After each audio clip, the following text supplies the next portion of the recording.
New York City is always going to be a hot spot for summer travel, and I have some ideas for you. This is a unique way to see the city. It's called Bateau New York. It's a beautiful all-glass vessel that sails along the Hudson River. Spectacular brunch, lunch, and dinner cruises, up close and personal views, BateauNewYork.com. These are Dockers Essential Never Iron Cotton Khaki, ideal for the traveling man. The high-tech performance fabric has the benefits of 100% cotton minus all those wrinkles. At Macy's and Macy's.com for $85. And don't forget to pack a really fun book for your trip. The Viagra Diaries by Barbara Rose Brooker. This is new from Simon & Schuster. Joan Rivers raves that it's a poignant picture of dating, romantic love, parenting an adult daughter, and sex after 60 at Amazon.com and bookstores. And you can check out giveawaynow.com to win some of these items. Have a fabulous summer. And speaking of travel, from jet lag to sunburn, your body takes a beating while you're out exploring the world. So here are some natural remedies for common vacation problems. These come from Smarter Travel. Like jet lag, for instance, it can keep you down the first few days of your vacation. So try taking a melatonin supplement. It may help to reset your sleep-wake cycle. If you're prone to motion sickness, you can try an acupressure band. There are several brands out there, but they all apply pressure to certain points on your wrist to help relieve nausea and vomiting. And if you're traveling to a place where bug bites and mosquitoes might be a problem, try a spray with catnip oil instead of DEET and all those other chemicals. And if you seem to get bitten no matter what you spray on yourself, start taking a vitamin B1 supplement about a week before your trip because it produces a smell that repels mosquitoes, but don't worry, it's undetectable to the human nose. May is recognized as National Foster Care Month. It helps bring awareness to the 400,000 foster children currently without a forever family in the U.S. And here to talk about this with us right now is Glenn Castle from Community-Based Care of Central Florida and foster mom Roxanne Leduc. Welcome. Thank you. We're really glad to have you. So let's first start and talk about a little bit about National Foster Care Month. Tell us a little bit about it, Glenn. Well, it's just the one time each year that we try to bring a little extra awareness to the issues of child abuse. There's a lot of important causes, a lot of important challenges that our kids face in America, and sometimes foster kids kind of get left off that radar screen, and yet they're out there, they're around us, and they need our help. Yeah, and Roxanne, you have helped.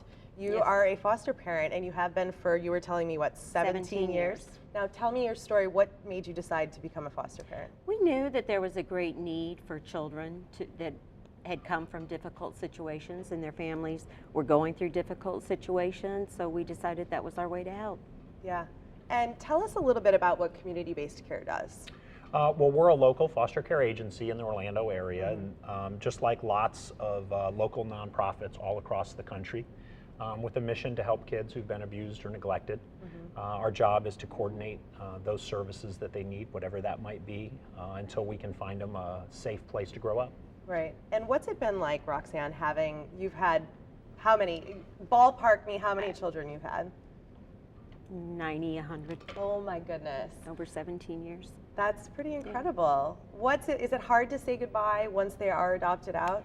It is. Well, hopefully it's reunification and not adoption, but it breaks your heart, but you have to remember you're doing it for that child, and hopefully you're building that bond or that relationship that's going to last a lifetime. Right.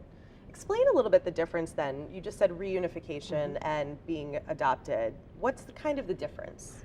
Most kids go home. Okay.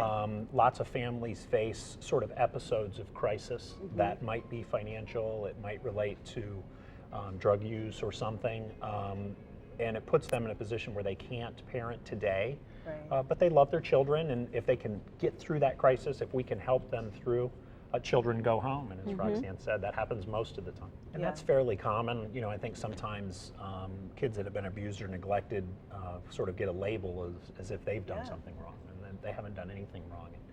The beauty of our foster families is they're that sort of silent hero in our community who just child by child are really making an important difference. Yeah, what would you say has been the biggest impact that they've had on you personally? I think probably the biggest impact on my family is what they have brought to us. I mean, we see them grow, we see them do better in school.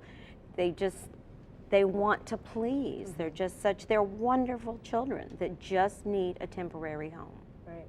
And real quick, if you maybe can't be a foster parent, but you want to get involved, what can you do? Oh, there's lots of ways to get involved, both here in Central Florida with us and across the country with nonprofits that are similar, whether it's simple things like cleaning up or maintenance kind of work if you just have an afternoon on a Saturday, to those things that are much more child specific that might be mentoring or tutoring a child, helping through school. Thank you for sharing your story, and thanks for helping spread the word. And for more on National Foster Care and Foster Care Month and everything that we talked about today, just head to our website, lifeloveshopping.com.